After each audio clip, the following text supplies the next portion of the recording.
Okay, the sequence of tenses here we are beginning with the first rule of the sequence of tenses.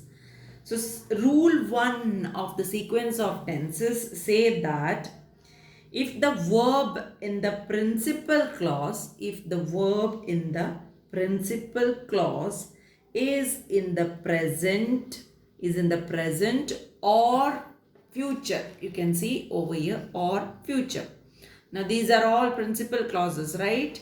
So if the verb in the principal clause, if the verb in the principal clause is in the present, these two are present, right? And these three are present, and here you have the future. Fine. So if the verb in the principal clause is in the present or in the future tense, the verb in the subordinate clause may be in any tense. This is what you can see. The verb in the subordinate clause may be in any tense. It can be present, it can be past, it can be future, right? So this is what we are going to see over here.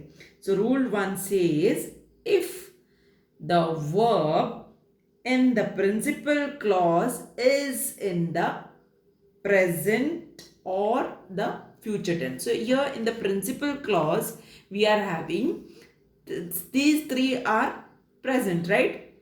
This is future. So in the principal clause, that is the main clause. So this is in the main clause, right? So if the verb in the main clause is either in the present or in the future, then the verb in the subordinate. So here you can see the subordinate clauses, right? Subordinate clauses. So the verb in the subordinate clause may be in any tense. That is what you are seeing over here, in any tense. So here you can see present tense in the main clause, and the subordinate clause you have present tense, right? Next one, you see you have in the main clause present tense, isn't it? Main clause you have present tense, and then you are having past tense in the subordinate clause. In the subordinate clause you are having past tense. Then again, third case, you are having present tense in the main clause. What you are having in the subordinate clause? Future tense. Future tense. Now here you are having, so three different types you have seen. I have given you three different example. One in the present itself, another one, this is in the present form, present. Then the next one is in the past form. Then the third one is in the future form, right? And here the last one, main clause is in the future. Main clause is in the future. When main clause is in the future, what you are having, say that their friends have deserted. Say that their friends have deserted. This is in the present form, right? This is in the present form. So the tense, that is what it is said. So if the verb in the principal clause is in the present or in the future tense, the verb in the subordinate clause may be in any tense. It may be in present, it may be in past, it may be in future. Okay, so this is what it has been said. So according to the sense to be expressed, according to the sense to be expressed over here. So this is rule 1. Now you see over here, whenever you see a subordinate clause, whenever you see a subordinate clause is used to express a purpose like this. Now here it is expressing the purpose. Here it is expressing the condition. Expresses purpose, expresses condition like this, or expresses time like this. Just see this. Here it is expressing time. Fine. First case you see, so that he may escape imprisonment. He will do anything. He will do anything so that he may escape imprisonment. It's a purpose. We can excuse you if you promise not to worry others again. It's a condition. Third one, we shall leave when the meeting is over. It's a time. So when a subordinate clause. So here you are seeing the subordinate clause is expressing purpose, condition, time. When such a thing happens, its verb is always in the present tense, right? Its verb is always in the present tense. Verb is always in the present tense. Did you see? When it is expressing purpose, condition or time, the verb given in each of this is in present tense. Even if the verb in the principal tense,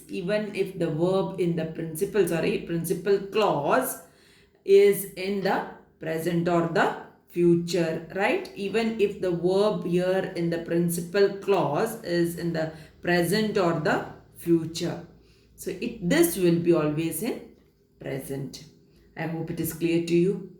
Now you see, when it is expressing, when the subordinate clause expresses a purpose, condition or time, its verb will be always in the present tense. Here, this side, right hand side, you have to see the verb is in the present tense only, no change.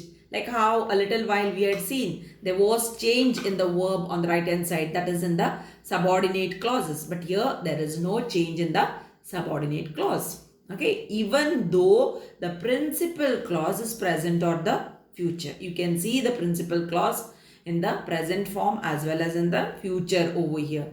Both the cases, there is no change. This is remaining same. These purpose or condition or time, the subordinate clause is remaining present. So that is what it is said. Now let us move to so it's an exceptional case in rule 1. So this is what it happens. Rule 1, now what we have seen over here, if the principal clause is in the present or the future, then right hand side, that is the subordinate clause. Now in this case I'm saying, always it may not be on the right hand side, but yeah, then the subordinate clause can be past, present or future depending on the sense it is conveyed. When the principal clause, whenever a subordinate clause is expressing purpose, condition or time, the main clause, that is the principal clause, is in the present or future only. It won't change to any other form. It will be always the present and the future. Let us move to rule 2. Now let us move to rule 2. Rule 2 of the sequence of tenses. Second rule, you see over here, if the verb in the principal clause, is in the past tense, then the verb in the subordinate clause, you can see the verb in the subordinate clause will be in the corresponding past tense, right? So you can see, if the verb in the main clause, that is the principal clause, is in the past tense, then the verb in the subordinating clause, you can see in the subordinate clause, will be in the corresponding past tense. He saw that the fan had stopped. So this is corresponding to this past tense, right? So this is also past. He told me that she had been ill. So what tense it is? Had stopped or had been? Past perfect form is used over here, right? So this is the second rule of the sequence of tenses. Now you have some exceptions to rule 2. Rule 2, you know what I have told you, right? Rule 2, whatever I have explained just now. So some exceptions you have to this same rule 2. Okay, now what are those exceptions? Let us see. The exception is that if a past tense, suppose if you have a past tense in the principal clause like this. Now this is a past tense, he said, right? He said that union is strength. Copernicus proved that the earth moves around the sun.